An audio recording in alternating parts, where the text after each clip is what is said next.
Hey everyone, if BlueStacks feels slow on your PC, this guide will help you speed it up in 2026.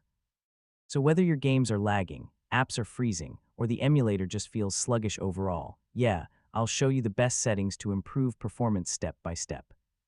First, restart your computer before opening BlueStacks. This clears temporary memory usage and closes unnecessary background processes that may slow things down. Next, launch BlueStacks and open the Settings menu from the top right corner. Then go to the Performance section. Old graphics drivers can reduce performance, so make sure your GPU drivers are fully updated. This can improve FPS and reduce crashes while gaming. If your PC is running too many programs in the background, BlueStacks won't get enough system resources. Close unused apps, browser tabs, and overlays before gaming. If you have an SSD installed, try running BlueStacks from your SSD instead of a regular hard drive.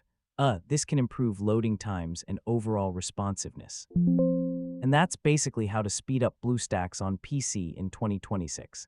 After applying these changes, your emulator should feel much faster and smoother for gaming and apps.